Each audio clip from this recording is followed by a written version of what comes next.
of the finals that are waited for. As you can see there on your screens, their teams on Daystar Falcons making their first appearance in these finals. KCB on the other hand have been in all the finals. This is their fifth one in this penultimate leg of this year's circuit. Journey towards this final has been nothing short of nail-biting stuff for KCB, winning their knockouts courtesy of their good conversion kicks,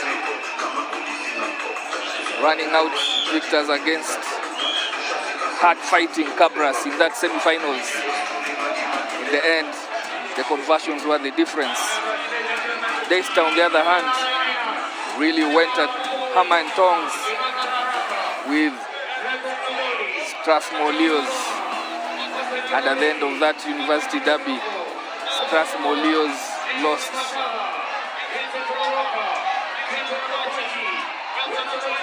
Gonna be an interesting one. Strap yourselves in. It's gonna be a fast drive. Both teams, last time they met was in the quarterfinals of the Christie Sevens. After a fantastic day one from Daystar Falcons, they came unstuck against KCB, losing that one heavily. But they went on to finish in the 5th place, did well for themselves. This is a repeat of that, Oscar. What do you have in your visions here? I think this is the first final Daystar rugby have been in any seven series, I think, ever in their history. But the difference here, on paper, you'd expect KCB to win this one. Nah, it's not going to be that easy. But on paper, Patrick Odongo plays for Daystar University. He also happens to play for Kenya Shujaa and a couple of our select teams. Oh, I think they made a mistake. They allowed this one to bounce. Yeah, KCB kickers off and they go all the way, pushing Daystar Falcons into their try box, and it's an attacking scrum here for KCB, 5 meters out. And they're looking to just set the pace fast here. Some cramps here. Yeah, that seems like Festus Shiasi. As you see there, just going down, and he was already grimacing as he tried to put Clinton Amkwachi down there. So he had picked a knock and injuries probably on the knee, and it's taking some extended time here to sort him out. Physio Kohli there for KCB Rugby, long-serving physio. And Shias is such an important player for KCB. They wouldn't want to lose him at the kickoff here. He also takes the kicking duties at times for the conversions. This is the 5th tournament, and KCB has played 6 games in every tournament. So it does catch up some of these. Yeah, looks like he won't survive. And a substitution being made early on here, barely seconds into this game. In comes Stephen Osumba Zola to pack in there at the midfield. Shiasi has gotten out worse from that contact, and he won't be playing any more part in this match from the extended break there. So referee calls game back into order. Time is on with an attacking scrum here. Floyd parking himself at the center there. You expect something to be coming along that channel. Warring times here. Steps back in, steps again. Goes into contact, will require support from that rack. Asat with ball in hand, swings it quickly to the left. Long cutout pass from Onyala. And in goes strong big ball carrier in Olukusi. Shrugs off the defender's right away from another. And just like that, KCB hit the front here. I think the play seemed a bit obvious. You'd think that Wabwire will be trying to something out in the center. But what the forwards did after the scrum, just fell back, and then Olukusi went wide. So as soon as that ball was coming back, they used him very cleanly. Nyala very, very aware that he has Olukusi on the outside. Olukusi there just stop. Yeah, Moses Keragori there not able to go one-on-one against Olukusi. And the supporting tackler also fails. Conversion not good, so scores remain 5-0 And we restart a high ball into Daystar's 22. Daystar, of course, still in this match. All it takes is one strike.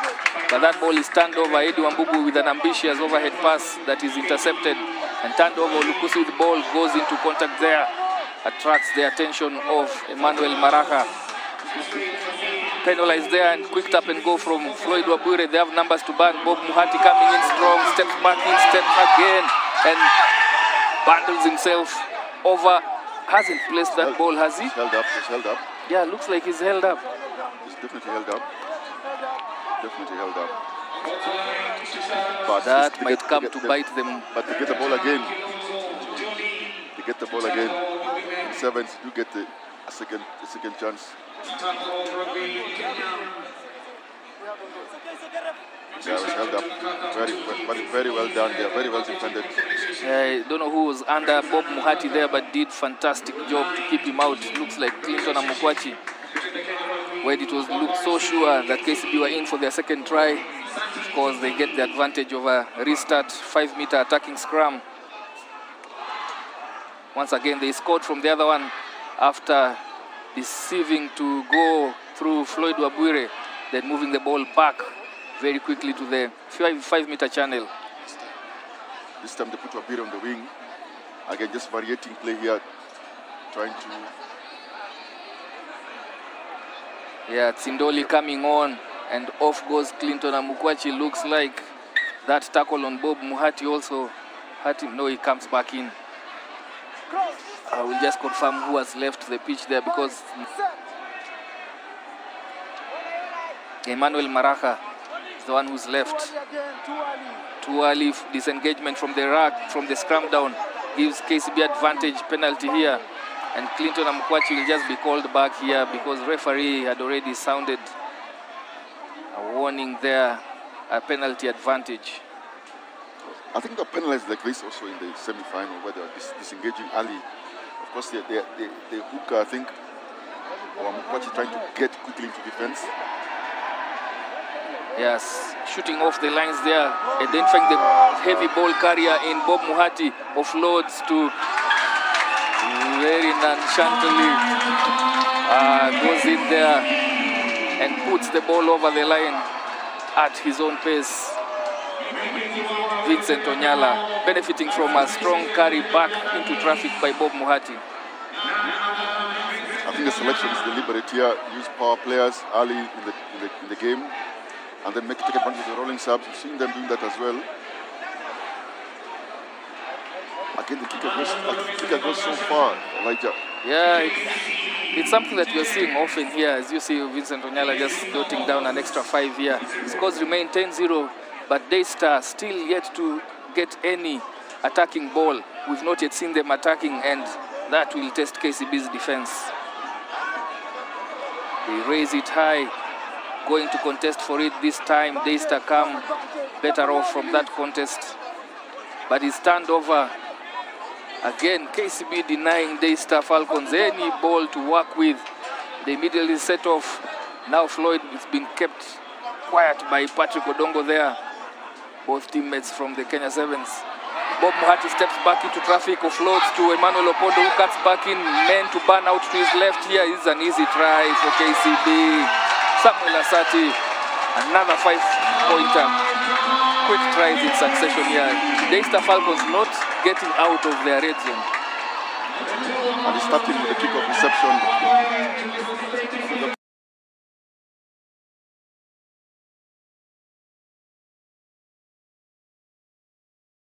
Watch this again, it's kickoff, because they're losing that ball when they're getting receiving it from kickoff. The kickoff wasn't too difficult.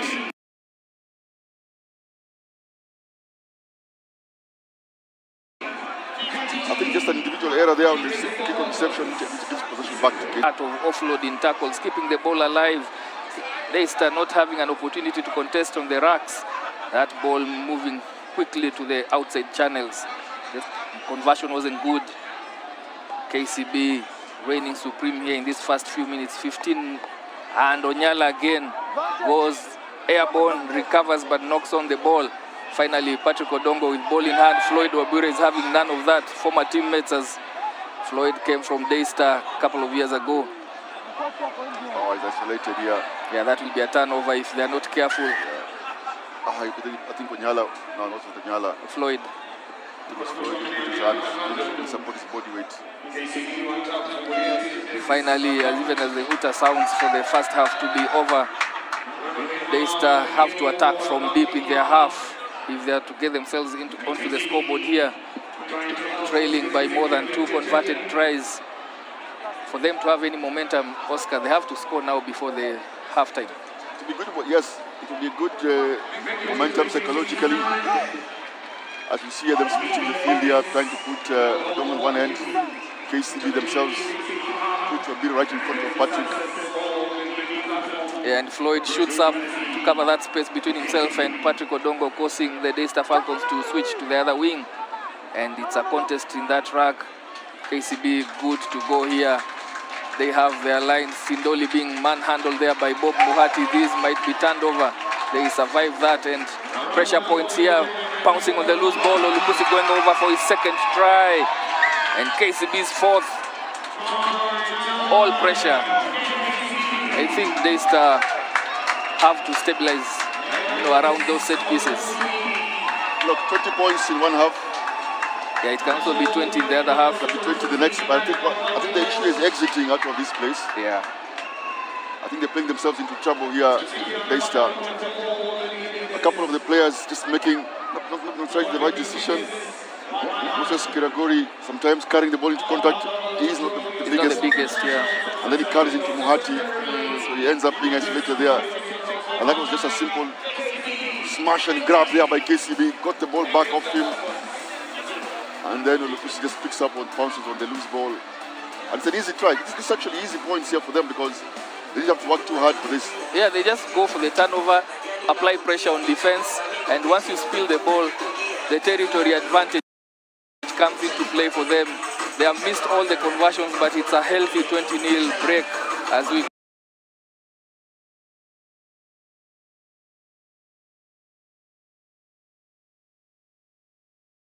go into this halftime.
Second half of this final match of George Mwangi Kabeberi 7th 2025, the 35th edition.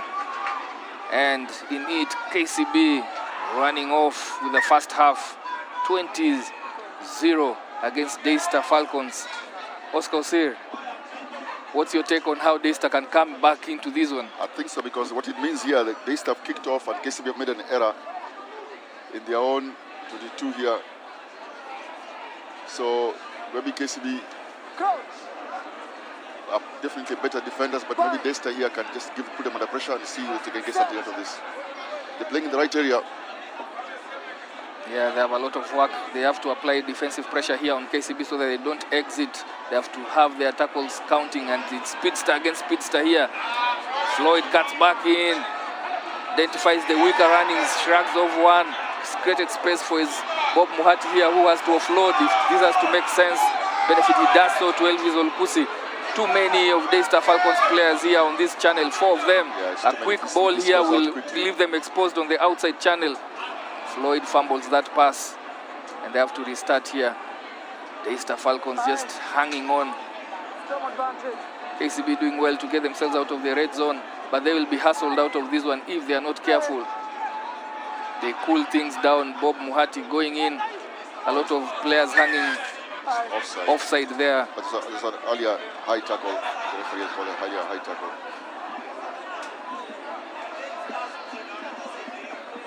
Yeah, as we say, so Moses Keragori goes down injured, just close to the restart area, so the referee has to stop that game for a moment.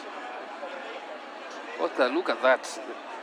You know, yes, they have to get themselves back into this one, but they don't do themselves any favor standing offside. No, they're not, and they're getting really attracted to the ball, the collision area, so it's making life very easy for KCB as well. Kabeberi doesn't look too happy with that knock. So it looks like an obvious replacement having to come here. Keragori being ushered out by Medics. They play no further part in this match. And KCB restarting with a penalty. Samuel Asati goes to the right. No sweeper for Daystar. Yeah, no sweeper. No sweeper, although Arnold Agonda just fashioning himself to stay deeper here as ball comes back towards his channel. Olukusi at the heart of that defense goes in strongly against Clinton Amukwachi. It's a penalty. I think Amukwachi is hurt. They keep him in there deliberately. KCB just managing this game, though they're in their own area. But this break, this stop in play, affording them a lot of breathing. Look at that. They kick for touch after they get a penalty just outside the 22. I mean, that gives you an idea of their mindset here. They're leading 20 points to 0. They're under real pressure here from Daystar. As you see this tackle here by Amukwachi on Lukusi, and then Stephen Osumba just puts him in there, trapped between the ball and the scrum off. They eat into the clock here by playing the set piece, KCB. Yeah, successful line out for them there, and they look to reset even as they are hustled at the rack there. Stephen coming in on a short line, leaving that space open for him to get into it. But Patrick Odongo reels him in, and there's a knock on, a hint of a knock on there from Stephen. Referee allows play to continue, but yeah, Stephen Zola just gets reeled in by Patrick Odongo coming steaming in from the right wing there when he thought he saw the try line. Look, I mean, that was a good defensive play by Odongo. Again, Daystar players caught ball watching the rack. They are all concentrated in the same area.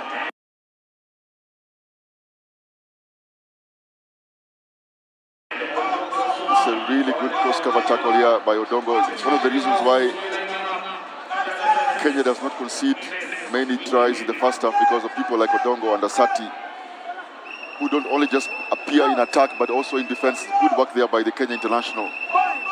But I don't think that is how they want to use him, Daystar. I think they would have wanted to see him racing down the other wing towards the other twilight. Yeah, really good play here from KCB. Second half, 3 minutes remaining. We are scoreless in the second half. All the points scored in the first half by KCB. And now just going through the motions, managing the clock here. Now Daystar kick for touch in the second half when they are under pressure. When they need, yeah. Could have exited like this. Maybe the couple of times they got 1 or 2 penalties in the first half. Yeah, the score wouldn't have been this way. And they need the time on the board, which is not in their favor. As they say, maybe you have the benefit of hindsight. Finally, with some ball to work with, Sindoli off that base, swings to Agonda, Agonda to Eddie, Eddie with a long pass to the speed man. Now it's 2, but they shepherd him. It's Wabwire against Patrick Odongo, Wabwire against Patrick. Patrick goes all the way to show who is the king of pace around these areas.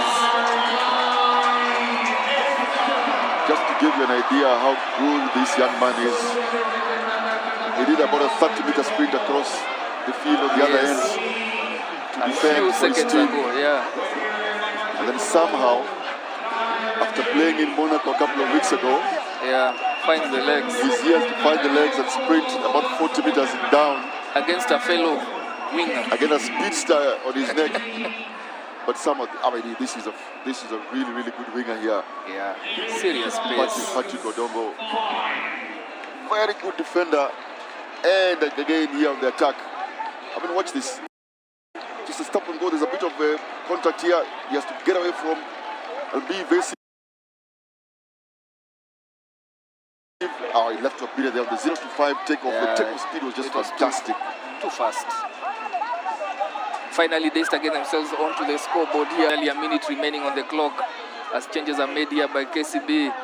Brian Wahinya comes in for Emmanuel Opondo, Jenkins Kipruto for Samuel Asati, and immediately takes them back into their 22. Eddie Wambugu with ball in hand. The kick has to be as good as the chase, and KCB really tracked this one well, pinning Daystar just outside of their 22. And they also kick into the back end, which is well marshaled by Jenkins Kipruto. Fresh legs here, will try and get out of it. Floyd just maybe perhaps short of breath. Oh my, loss of concentration there, but it goes back. Again throws it back into the pitch, and Sindoli picks it up. I think he stepped into touch. After those two wonderful runs, I think Odongo deserves a break, so he's gone onto the bench. Yeah, loss of concentration, or perhaps the sun, whatever the case. Michael Wekesa there just flings that ball into play, but steps out. KCB now at the final end of this game, as the hooter goes, any stop in play here, they will be crowned 4-peat champions of the Kabeberi Sevens. Won it all the way from 2022 when we resumed after the COVID break, but Daystar wanting some more, a double digit on the scoreboard here, keeping ball in hand. Clinton Amukwachi shrugs off two defenders but goes to deck. KCB lining up on these shorter side numbers to burn here. Will Daystar make it? Yes, they do. Putting something onto the scoreboard into double digits there. Going over, Tony Ogoma coming in and scoring. 2010, a respectable figure. I think it could have been better if you ask me, because in the first half I think they made a couple of tactical errors as a team. They didn't concede anything in the second half, so I think they made an adjustments. Coach Mosiro there very quickly, I think, did a good job to address whatever those defense frailties were existing. But you must give some credit here to Patrick Odongo also for bringing them back into the game and keeping them also in the game. Yeah. With that defensive tackle. And then about 45 seconds later, he races 40 meters down the edge of the field. Squad try for Daystar. But ultimately, KCB wins. They are very consistent, most consistent team in this circuit by far, winning their third trophy in 5 finals. The other 2 that they lost, they did lose them to Strathmore Leos. And now with that win, they put some 9 points between themselves on the leaderboard, the circuit leaderboard between themselves and Strathmore Leos. So 9 points is a healthy lead. All that they need to do is get themselves into the semi-finals, you think, in Dallas Sevens, and they lift the overall circuit, because the winner gets 22 points and number 4 gets 15 points. That is 7 points. So you will think with 9 points, KCB's work in Dallas 7 is just to get to the semi-finals, and they win it. Yeah, so that depends on the polling. I saw the polling earlier. I just didn't take note of that polling, how it was like, because this is one of those things. About 3 tournaments ago, we spoke to Charles Kabeberi, Yeah. and they did say that in the olden days, sometimes somebody would stumble upon